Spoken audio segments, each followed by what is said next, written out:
keeping alive the sunnah of Prophet Muhammad, peace and blessings be upon him, keeping alive the practice of dua. Absolutely, and it's one of my favourite points in the programme. Brother Haydar Jazani joining us today. Assalamu alaikum. Assalamu wa rahmatullah. So what have we got? Today we've got a two-segment dua. It's two different parts of it. Well, two different types of dua actually. It's so with this dua, sorry, you were saying. So with this dua, there's two types of dua. So what is Allahumma, before I sleep, I want to give you my tawakkul, and Allahumma ease the pain of my punishment later on. Oh Allah, if I sleep, then take my death at ease. Take my soul away at ease. Don't make me feel the wrath of the soul being distracted from the body. So this is the two type of dua. Both of them have very similar meanings to each other. Would you like to recite the two? So yeah, we'll recite the first one. It says, Allahumma salli ala Muhammadin wa ali Muhammad. اللهم قني عذابك يوم تبعث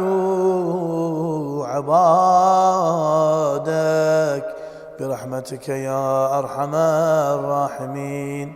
Oh Allah, keep me safe from your wrath on the day you resurrect your servants.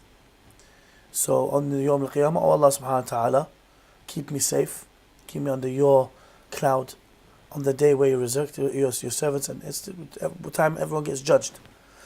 The second one is very similar, has a bit more details. Allahumma salli ala Muhammadin wa ali Muhammad. Bismillah amut wa ahya wa ila Allah al-masir. اللهم آمن روعتي واستر عورتي ودي عني أمانتي برحمتك يا أرحم الراحمين. In the name of Allah do I die and live, and to Allah is who we return. O Allah, dispel my fears and hide my faults. O Allah, return what has been entrusted to me. So whatever I am promised Allah subhanahu wa ta'ala, I wish in that day I will see what was given to me. Oh Allah, hide my wrongdoings. Ihjib minni khatawati. I've said in a previous episode. Allahumma hajjibni min khatawati. Oh Allah, put a hijab on top of my bad sins. You know what comes to mind now?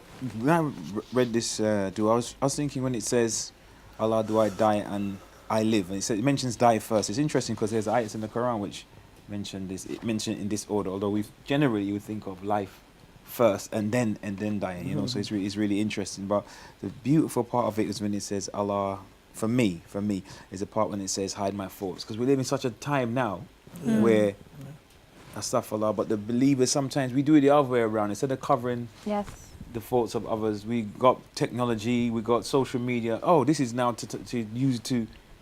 If you didn't see it in real life, I'm going to make sure you did see the shortcomings of this brother or this sister. So, which is wrong. Yeah, absolutely wrong. Because we are to Allah to be judged. Allah subhanahu wa ta'ala, He will choose where we go. Because just one small intention of yours could change everything. One small deed, like for instance, going to Hajj, wipes out all your sins. One small deed, for instance, walking for Imam and Hussein and Arba'in, wipes your sins. And you feel it. And you feel it. One small deed is staying at night by yourself, ask tawbah.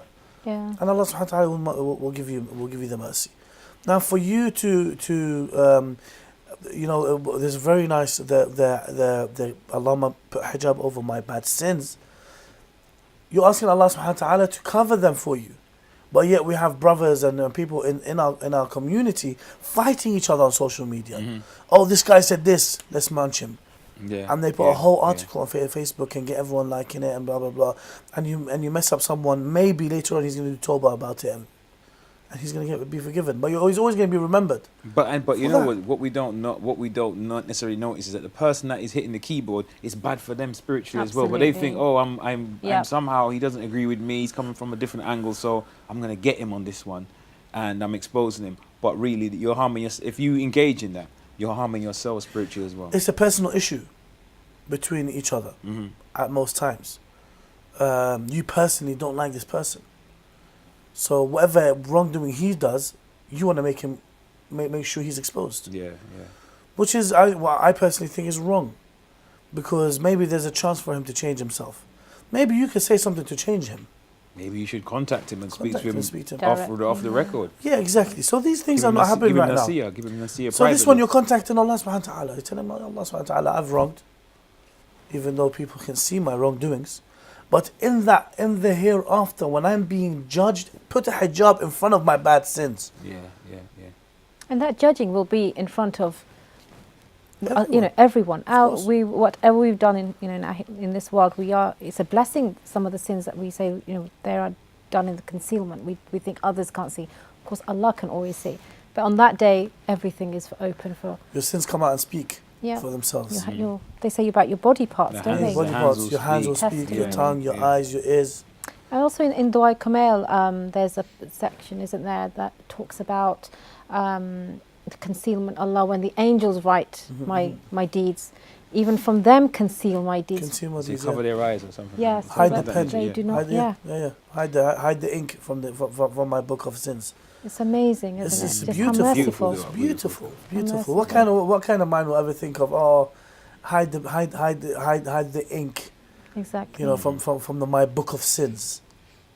I think with these du'as in particular, so the first one is obviously a lot shorter, and the Holy Prophet, peace be upon him, says he's going to sleep, and he's talking about keeping us safe from the wrath on the day when we're resurrected, and he's talking about the afterlife while he's going to a temporary sleep in this world.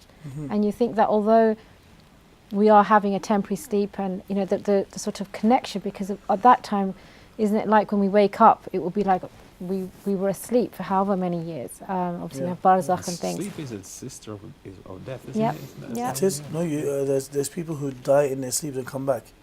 There's I don't know if there's a narration, very weak narration, but it's one of the narrations where when sometimes you wake up, you know you're awake, you cannot move your body. Yes. Mm-hmm. Yeah.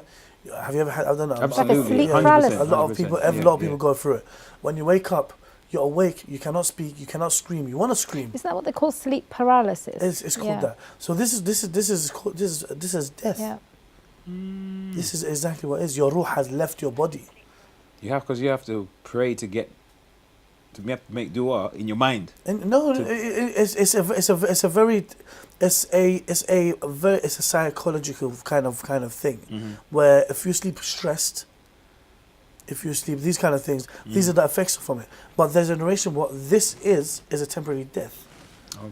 There's people who actually see their own body, but they're dreaming.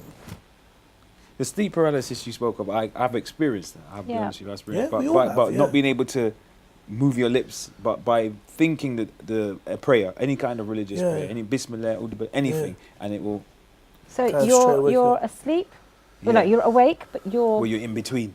In between, yeah. You're in neither between. sleeping nor awake, but you're in some kind of corridor and you just can't move. No Yeah. limbs. And you're trying no to lips. like you wanna. And the you more wanna you struggle, scream, there's nothing is nothing. gonna. So Yeah. what did you do in that situation? And you just, because you can't even move your lips, you just have to think the prayer. Say it to yourself.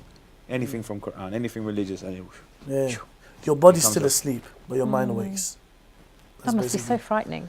It's alarming. It is. It's It's very alarming. So were It's you a quite wake up, isn't grateful? it? It's like a wake up call. yeah. So were you quite grateful when you sort of? Yeah, and you're more grateful for the spiritual advice that the Prophet and his family have left for us. Of course, alhamdulillah. And these are the du'as which help us with these things, because sleeping at night, a lot of people lose their life for sleeping at night. Whether you choke in your sleep, Yeah. you don't realize these things. Whether you're ill sometimes and your windpipes are blocked up Yeah, when you're there's ill. narcolepsy and People different die. sleep complications as Yeah, well. people suffocate and die. There's people who Cut there for children and things like Exactly, that. Yeah, exactly. So when you go to sleep, you're giving yourself to Allah subhanahu wa ta'ala, because once you sleep, you're shutting down from the dunya. You're shutting down, completely shut down. That's it. Whatever happens in your sleep, you're not going to realize what it is.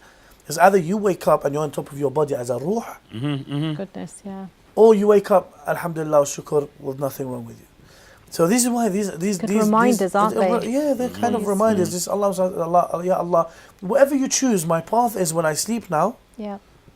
You know, it's I leave it in your hands, but make it easy for me. You know. So there's also another section about the Ayat al-Kursi. So do you want to just go through? So he says he used to recite Ayat al-Kursi before sleeping, saying, Jibreel came to me and said, "Oh Muhammad, verily there is a mischievous jinn who deceives you in your sleep. So you must recite Ayat al-Kursi." What's Ayat al-Kursi? Ayat al-Kursi is to remove all bad eyes, all negativity from you. Okay, So okay. when you have a haja, or when you're scared of something, you recite Ayat al-Kursi. So in Ayat al-Kursi it tells you we have brought whatever from behind you to in front of you for you to see. So Ayat al-Kursi is basically for everything, every bad, anything that's gonna happen which is bad. Ayat al-Kursi is there to help you bypass it. So he says, recite Ayat al-Kursi. There's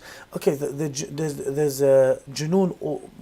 Everyone accepts Junoon around us. There are good and bad jinns. There are jinns who can come to you in your dreams. There are jinns who they can come to you as you're awake. There are jinns who don't come to you but do things around you. Maybe some test you your hear, but you don't sanity. you don't see them. You don't see them, but exactly. You can hear them. So there's a mischievous jinn who deceives you in your sleep. There's always a jinn who deceives you in your sleep. But so in your sleep, he comes into you, or he comes near you, or he wants to annoy you, or he wants to test your sanity. He wants to test your faith into Allah subhanahu wa ta'ala. So he says, recite this before you sleep to move anything bad away. Now this Ayat al-Kursi could work as a dua. It could work as a blessing. It's ayah Qur'aniyah, but has so much strength inside it. So much meaning has been embodied into this ayah. Okay, so this ayah is very important before you sleep, before you, anything that you think you might be in danger of. Maybe you're scared of something, you're scared of the dark. If you're in a place where it's dark, this is a kind of ayah that you recite to clear your way. Yeah. But it's just you and your iman. Absolutely. At the end of the day, and how much you believe in these supplications, in these blessings that Allah subhanahu wa ta'ala has left for us. And he said we don't take it for granted. Yeah, and if we don't, it's really such a loss for ourselves, Exactly. isn't it? So thank you so much It's a pleasure, for always that a pleasure. pleasurable conversation. That was really And interesting. Really interesting. inshallah till the next time. Inshallah. Thank you. Inshallah. And now we'll be heading on to Sister Masuma Jaffer, who's going to discuss hijab and etiquette and fashion and